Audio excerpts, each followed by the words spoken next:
అందరికీ నమస్కారం. Welcome to Bharati TV. ప్రస్తుత రాజకీయ అంశాల మీద మనతో పాటు విశ్లేషణలో పాల్గొంటున్నారు డివి శ్రీనివాస్ గారు, సీనియర్ జర్నలిస్ట్. సార్తో మాట్లాడదాం, మరిన్ని విషయాలు తెలుసుకుందాం. నమస్కారం అండి. నమస్తే సార్, ఏదో అంటారు కదా, చింత చచ్చినా పులుపు చావలేదు అని చెప్పి ఒక సామెతలు ఉంటాయి సార్. ఎవరైతే కొడాలి నాని, వల్లభనేని వంశీ అవ్వచ్చు, మిగతా వాళ్ళు ఎవరైతే రోజా, వీళ్ళందరూ ఓడిపోయిన తర్వాత కూడా బుద్ధి వస్తుందంటే రాని పరిస్థితి. ఈరోజు కొడాలి నాని కొన్ని సంచలనమైన వ్యాఖ్యలు చేశారు. ఎవరిని టార్గెట్ చేసినా భయపడేది లేదు, చంద్రబాబు ఇచ్చిన హామీలు అమలు చేయాలి, ఋషికొండలోని భవనాలు జగన్ భవనాలు కాదు, ఆయన నివాసాలు కాదు, అవి ఏంటి తప్పుడు ప్రచారం చేస్తున్నారు, ముష్టి ఫర్నిచర్ కోసం రాద్ధాంతం ఏంటి, ఇది సార్ ముష్టి ఫర్నిచర్ ఆయన అన్న మాటలు. ఎలా చూస్తారు సార్ ఈ వ్యాఖ్యల్ని? ఈరోజు వైసీపీ ప్లీనరీ అటెండ్ అయినట్టున్నారు. ఆయన విస్తృత సమావేశం ఏర్పాటు చేశారు.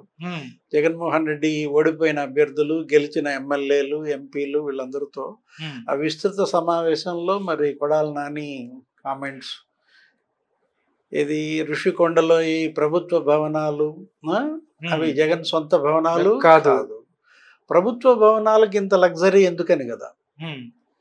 ఏది అసలు ఆ ఋషికొండ ప్యాలెస్ మీదే ఇవాళ జాతీయ స్థాయిలో చర్చ. Republic TV, republic, Arnav, times now ఏక వదిలి పెడుతున్నారు అనమాట. ఏది కేజ్రీవాల్ అక్కడెక్కడో ఢిల్లీలో శీష్ మహల్ 45 కోట్లతో ఖర్చు పెట్టి చేసుకున్నది కంపేర్ చేస్తూ, అది 45 కోట్లు, ఇది 450 కోట్లు అంటూ ఇది ఒక సద్దాం హుస్సేన్ ప్యాలెస్ అని జగన్ సద్దాం హుస్సేన్ తో పోల్చాడు. అంతర్జాతీయంగా జాతీయంగా జగన్మోహన్ రెడ్డి విలాసాలు ఇవాళ డిబేట్ అవుతా. ఏది ఒక బాత్ టబ్ 36 లక్షలు జపాన్ నుంచి తెప్పించాడు అనేది చిలవలు పలవలుగా జరుగుతున్న ప్రచారం. 450 కోట్లు, దాంతో మరి ఎంత మంది పేదలకు ఇల్లు వస్తాయి? 1000 కుటుంబాలు బతకచ్చు. ఏది 1000 మంది కుటుంబాలకి ఇల్లు వస్తాయి అన్నమాట. ఇల్లు ఇచ్చేది ఇంటికి 2 లక్షలు ఇస్తారు. ఇప్పుడు ఆయన బెడ్రూమ్ 480 చదరపు అడుగులంట. ఏది ఆ బాత్రూమ్ మ్యూజిక్ సిస్టమ్. ఆయన కట్టినటువంటి ఆ ఇల్లు ఉన్నాయి, ఆ జగనన్న కాలనీలో కట్టిన ఇల్లు, అది 330 చదరపు అడుగులు ఉంటుంది. అంటే నీ బాత్రూమ్ అంత ఇంట్లో పేదోడు ఉండాలి, పేదోడు ఉండే ఇల్లు ఏమో నీకు బాత్రూమ్తో సమానమా? ఇలా ఆయనకి ఆ టబ్ కాస్ట్, ఏది బాత్ టబ్, దాంతో ఎన్ని ఇళ్ళు వస్తాయి? ఇలా రకరకాలుగా జరుగుతుందన్నమాట. ఎవరో సుప్రియా రెడ్డి అంట, ఆయన చుట్టం, ఆమెకి ఇంటీరియర్ డెకార్ దీంట్లో ఆ పాంథియాన్ డిజైనర్స్ ప్రైవేట్ లిమిటెడ్ ఏదో ఉంది, దానికోసమే ఇది కట్టినట్టు, ఆమెకు టూరిజం ప్రాజెక్టులన్నీ కూడా ఇచ్చేసినట్టుగా. 450 కోట్లలో 120 కోట్లు ఈ సోకులకి విలాసాలకి పెట్టారంటే ఎలా 5 దేశాల నుంచి నువ్వు గ్రానైట్ తెప్పిస్తావా? వియత్నాం, ఇటలీ, స్పెయిన్, అవసరమా? ఇక్కడ గ్రానైట్ లేదా? ఇక్కడి నుంచి గ్రానైట్ ఎక్స్పోర్ట్ అవుతా అంటే విదేశాలకి ఎంత లావిష్ ఎక్స్పెండిచర్. అసలు జగన్మోహన్ రెడ్డి ఆయన మాట్లాడితే నోరు తెరిస్తే పేదల ప్రతినిధి, పేదలకి పెత్తందారులకి యుద్ధం అంటాడు. ఏ ఇల్లు కదిలిచ్చినా 500 కోట్లు, 1000 కోట్లు. లోటస్ పాండ్ ఇల్లు 63,000 స్క్వేర్ ఫీట్, ఋషికొండ ప్యాలెస్ ఇల్లు 1,50,000 స్క్వేర్ ఫీట్. ఒక స్టార్ హోటల్లో మామూలుగా రూమ్ కట్టడానికి 1 కోటి రూపాయలు. అంటే ఈ ఋషికొండలో 450 గదులు వస్తాయి. 450 గదులతో నిర్మించాల్సిన స్టార్ హోటల్ని నువ్వు 12 మందికి సరిపోయేటట్టుగా చేశాడు. అతనికి ఒక ప్రెసిడెన్షియల్ సూటు, ఆయన కూతుళ్ళకు ఒక సూట్లు. ఇప్పుడు అది జగన్ భవనం కాదు, ప్రజల భవనము, ప్రభుత్వ భవనం. అంటే ప్రజలు అడిగారా మిమ్మల్ని కట్టమని 36 లక్షలు పెట్టి రకరకాలుగా మాట్లాడతారు. స్టార్ హోటల్ అన్నారు, టూరిజం ప్రాజెక్ట్ అన్నారు, రాష్ట్రపతి ప్రధాని వస్తే ఉంటారంటున్నారు. ఇంతకుముందు రాలేదా ప్రధాని అక్కడికి? ఇంతకుముందు నేవీ వాళ్ళ గెస్ట్ హౌస్ లో ఉంటారు ఆయన ఎప్పుడు వచ్చినా కానీ. ఇంటర్నేషనల్ నేవీ ఫ్లీట్ జరుగుద్ది ప్రతి సంవత్సరం అక్కడ ఓడలతో, పెద్ద ప్రదర్శన విశాఖలో. ప్రతి ఏడాది ఆయన వస్తారు. ఆయన కోసం కట్టారు ఆ మాట. మరి ముందెందుకు చెప్పలేదు? ఇదంతా కూడా ఏంటంటే ముష్టి ఫర్నిచర్ అన్నాడా? ముష్టి ఫర్నిచర్ అంట. ముష్టి ఫర్నిచర్ కోసం కోడెల శివప్రసాద్ చంపేశారా? కోడెల శివప్రసాద్ ఉసురు తగిలే ఇవాళ ఈ పార్టీకి ఇలాంటి పరిస్థితి ఏర్పడింది అనమాట. ఇప్పుడు ఆయన ఏంటి 47 ఏళ్ల వైద్య సేవలు, ఎవరు? కోడెల కోడెల శివప్రసాద్. శివప్రసాద్ గారు. రూపాయి డాక్టర్గా పల్నాడు అపర ధన్వంతరి అంటారు. అవును, అవును. ఆయన చేత్తో ఆయన సర్జరీ అంటే చాలన్నమాట. వాళ్ళకి ఒక తగ్గిపోద్ది. భరోసా, ఒక ధీమా.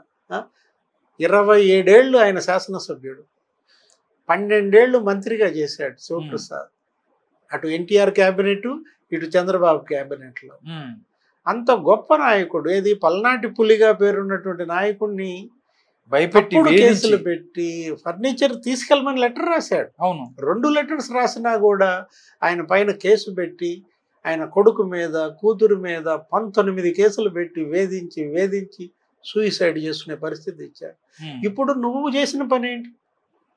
ఇప్పుడు కోడెల మీద నువ్వు అలాంటి నేరాలు ఆరోపించినప్పుడు నువ్వు ఈ రోజుకి ఎందుకని లేఖ రాయలేదు? ఆయన 2 లెటర్స్ రాశాడు, నా ఫర్నిచర్ తీసుకుపోమని. లేళ్ల అప్పిరెడ్డి రాయటం ఏంటి లేఖ? లేళ్లప్రెడ్డికి అసలుకి దీనికి సంబంధం ఏంటి?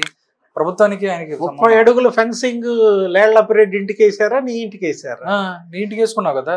అది ఎవరి, అది ఇల్లా జైలా? అది తాడేపల్లి ప్యాలెస్ చూడలేదండి. అవి చూసి నేను కంగారు పడ్డా. ఏంటి ఇది తిహార్ జైల్లో ఉంది. ఎందుకంత అభద్రత?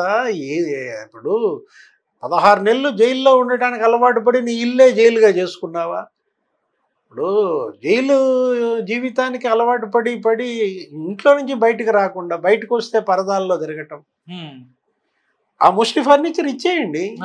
రాశారు, జిఏడి రాసింది లెటర్, స్పీకర్ కార్యాలయం రాస్తుంది లెటర్. ఇప్పుడు మీరు అసలు ఎంత ఖర్చు పెట్టారు చెప్పాలి కదా, దానికి సమాధానం కూడా చెప్పాలి. బయటకు వచ్చిన జీవోల ఖరీదే 45 కోట్లు ఎంతో ఉంది. అవును. ఇంకా బయటకు రాని డార్క్ జీవోస్ బోల్డ్ ఉన్నాయి.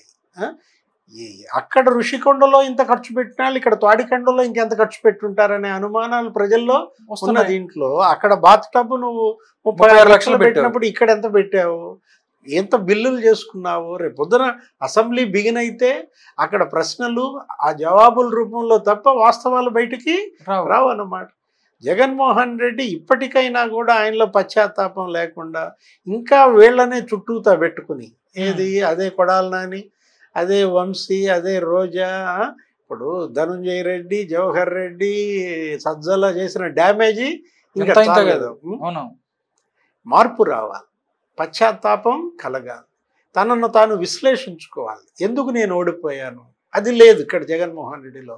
ఆయన ఈరోజు ఆ విస్తృత సమావేశంలో మాటల్లో కూడా ఏం కనపడుతోంది మనకి?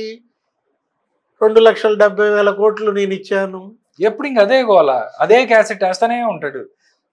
ఎవరు డబ్బులు ఇచ్చాడండి? ఆయన సొంత ఇడుపుల పై నుంచి తీసుకొచ్చి ఇచ్చాడా లేకపోతే ఏంటి సార్? ఆయన ఎప్పుడు నేను మీకు డబ్బులు ఇచ్చాను అప్పు ఇచ్చినట్టు మాట్లాడతాడు. మీ ఇంట్లో మంచి జరిగితేనే ఓటేయండి అని ఆయనే చెప్పాడు. ఓటేయలేదు అంటే ఇంట్లో మంచి జరగలేదు కాబట్టి ఎవరు ఓటేయలేదు. ఆ మాత్రం తెలుసుకోకుండా సత్యాన్ని ఇంకా తను పట్టిన కుందేలకు 3 కాళ్ళు అన్నట్టుగా శకుని పాచికలు అంటాడు. శకుని పాచికలు ఏంటి? ఇప్పుడు ఈవీఎంల పైన నీకు డౌట్ ఉంటే హైకోర్టులో, సుప్రీంకోర్టులో కేసు వేయాలి కదండి. నువ్వెలా గెలిచావు లాస్ట్ టైము? 2019లో. ఇప్పుడు నీకు వస్తేనేమో ఈవీఎంలు బెస్ట్, నువ్వు ఓడిపోతేనేమో ఈవీఎంలు వరస్టా. బ్యాలెట్ బాక్స్ పోయినసారి 23 సీట్లు వచ్చాయి ఆయనకి. ఆయన ఏమైనా బాధపడ్డా? ఆయన ఫైట్ చేశాడు, అసెంబ్లీకి వెళ్ళాడు. నువ్వు 11 సీట్లతో ఫైట్ చేయి, అసెంబ్లీకి వెళ్ళు. ఫైటర్గా ఉండాల్సిన జగన్మోహన్ రెడ్డి జోకర్గా మారాడు, ట్రోల్ మెటీరియల్ మారాడు. అది దురదృష్టం అనమాట, బాధాకరం, ట్రాజడీ అదే. ఇప్పుడు మీరు నిజంగా ఈవీఎంలని మీరు బ్లేమ్ చేసినట్లయితే నీకు 5,40,000 మెజార్టీ వచ్చింది కడప లోక్సభ ఉప ఎన్నికలో ఇదే ఈవీఎంల మీద. అప్పుడు ఎందుకు డౌట్ రాలా? అప్పుడు శకుని పాచికలు కావా ఈవీఎంలు? ఇప్పుడు ఇవాళ భరత్కి విశాఖపట్నంలో వచ్చింది అదే మెజారిటీ, 5 లక్షల మెజారిటీ. నీకు 5 లక్షల మెజారిటీ వస్తే ఈవీఎంలు బెస్ట్, భరత్కి 5 లక్షల మెజారిటీ వస్తే ఈవీఎంలు వరస్టా? ఇప్పుడు నువ్వు లాస్ట్ ఎలక్షన్ ఏది పులివెందుల అసెంబ్లీకి ఎంతతో గెలిచాడు? 90,000తో నేను గెలిచాడు మెజారిటీ. ఓకేనా? ఈవీఎంలు అప్పుడు శుద్ధమైన సూపర్. ఇప్పుడు లోకేష్ బాబుకి ఇప్పుడు మంగళగిరిలో 90,000 మెజారిటీ వచ్చింది, పల్లా శ్రీనివాసుకి 92,000 వచ్చింది. అంటే ఈవీఎంలు చండాలమా? ఇప్పుడు నీకొకటి వాళ్ళకొకటి కాదు కదా, ఆ ఈవీఎంలే ఈ ఈవీఎంలు, తేడా ఏమీ లేదు. ఇప్పుడు ఈవీఎంలు ట్యాంపరింగ్ అయ్యేవి కాదు, అవి అన్ట్యాంపర్డ్ మిషన్స్. ఏది ప్రపంచంలో ఇతర దేశాల్లో వాడిన ఈవీఎంలు వేరు, మన దగ్గర వాడిన ఈవీఎంలు వేరు. వేరు అన్నమాట. ఎక్కడో ఎలన్ మస్క్ ఏదో అన్నాడు అనేసరికి ఇక్కడ రాహుల్ గాంధీ వీటిని బ్లాక్ బాక్స్లు అంటాడు. జగన్మోహన్ రెడ్డి ఈవీఎంల పైన మళ్ళా చర్చ జరగాలి, శకుని పాచికలో ఏవో ఈయన అంటాడు. అతను బ్లాక్ బాక్స్ అంటాడు, ఇతను శకుని పాచికలు అంటాడు. ఈ బ్లాక్ బాక్సే కదా రాహుల్ గాంధీ బలం రెట్టింపు చేసింది. అవును, ఆల్మోస్ట్ బీజేపీకి దడబుట్టించారు కదండి, వారణాసి ఓడిపోతున్న పరిస్థితి అని చెప్పారు ఫస్ట్. మెజారిటీ తగ్గిపోయింది. ఎవరిది? మోడీ మెజారిటీ 1/3 పడిపోయింది. సార్ అయోధ్యలో ఏదైతే ఉందో అసలు అక్కడ ఓడిపోయిన పరిస్థితి. 4.5 లక్షల మెజారిటీతో గెలిచిన మోడీ 1.5 పడిపోయాడు. మరి ఈవీఎంలు ఆయన బ్లేమ్ చేశాడా? బీజేపీ 303 సీట్ల నుంచి నీకు 60 సీట్లు పడిపోయింది, అంటే 240 వచ్చింది. ఈవీఎంలను తిట్టారా బీజేపీ వాళ్ళు? మీ బలం పెరిగింది, డబల్ బలం పుంజుకున్న రాహుల్ గాంధీ ఏమో వాటిని బ్లాక్ బాక్స్లు అంటున్నాడు, జగన్మోహన్ రెడ్డి ఏమో శకుని పాచికలు అంటున్నాడు. ఇది ఏంటంటే ప్రజల్లో అపోహలు రేకెత్తించటం, తన క్యాడర్ని కాపాడుకునే ప్రయత్నం. మొరాలిటీ ఇలా కాదు బిల్డప్ చేయాల్సింది. పవన్ కళ్యాణ్ ఓడిపోయాడు. పవన్ కళ్యాణ్ 130 సీట్లలో పోటీ చేస్తే 120 సీట్లలో డిపాజిట్ పోయింది. అవును, లాస్ట్ ఎలక్షన్ 19లో ఆయన 2 సీట్లలో పోటీ చేసి 2 ఓడిపోయాడు. ఆయన అన్నాడు ఆ ఈవీఎంలని ఫైటర్గా నిలబడ్డాడు. ఏమన్నాడు? నా శవాన్ని 4 మోసుకెళ్లేదాకా నేను జనసేన మోస్తానన్నాడు. 4 నా శవాన్ని మోసుకెళ్లేదాకా నేను జనసేన మోస్తానని. అది కదా ఫైటింగ్ స్పిరిట్, ఫైటింగ్ యాటిట్యూడ్ అలా ఉండాలా. అది వదిలేసి మీరు అసెంబ్లీకి వెళ్ళండి, నేను అసెంబ్లీకి రాను, నేను వ్యాపారం చేసుకుంటాను, మీరు అసెంబ్లీలో మీరు మాట్లాడుకోండి, ఇది నాయకత్వ లక్షణం కాదు. ఇదేంటి? ఒక పిరికితనం కనపడుతోంది, ఒక అభద్రత కనపడుతోంది. నేను ఈరోజు మాట్లాడిన మాటలు కూడా జగన్మోహన్ రెడ్డి ధైర్యంగా ఉండండి అంటాడు. అంటే నీలో ధైర్యం లేదనమాట.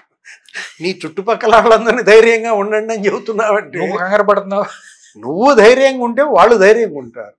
నీలోనే ధైర్యం సన్నగిలితే నీ చుట్టుపక్కల వాళ్ళలో ధైర్యం ఏముంటుంది? కార్యకర్తల్లోకి వెళ్ళండి, కార్యకర్తల్లో అండగా ఉండండి అంటే నువ్వు వెళ్ళవా? తాడేపల్లి ప్యాలెస్లో పడుకుంటా వాళ్ళు బయట తిరగాల.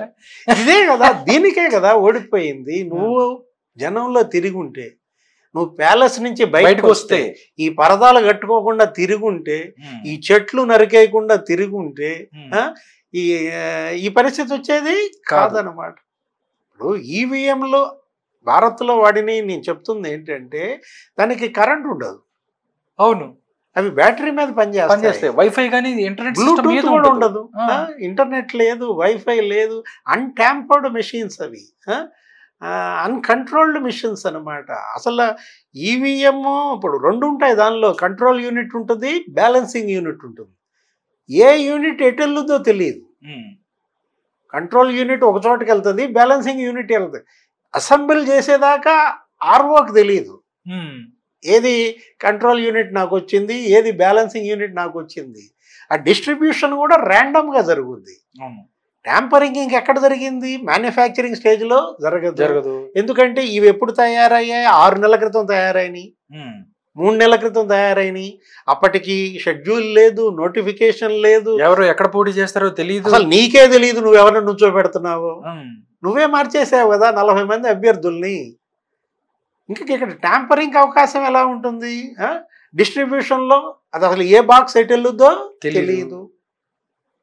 జగన్మోహన్ రెడ్డి ఏంటంటే తన ఎమ్మెల్యేలు ఇప్పుడు మారిపోతున్నారు. పార్టీ 11 మంది గెలిచిన ఎమ్మెల్యేల్లో ఇప్పటికే 8 మంది ఇతర పార్టీలతో టచ్లో ఉన్నారని తెలిసిపోయింది. గెలిచిన 4 ఎంపీలలో 3 బీజేపీ వైపు వెళ్తున్నారని ప్రచారం జరుగుతుంది. అసలు రాజ్యసభ పక్షం పూర్తిగా విలీనం అవుతుంది అంటున్నారు. విజయసాయి రెడ్డి ఆధ్వర్యంలో రాజ్యసభ వైసీపీ బీజేపీలో విలీనం అంటున్నారు. ఇలాంటి ప్రచారాలు జరుగుతున్నప్పుడు జగన్మోహన్ రెడ్డి తన పార్టీని నడపలేక శకుని పాచికలను, ఈవీఎంల మీద అనుమానాలు, మీరు ధైర్యంగా ఉండండి అని చెప్పటము, ఈయన కాళ్ళు ఉనికిపోతూ మీరు ధైర్యంగా ఉండండి అని చెప్తున్నాడు. ఇంత పిరికోడని మనం అనుకోలేదు. పులివెందులు పులున్నారు,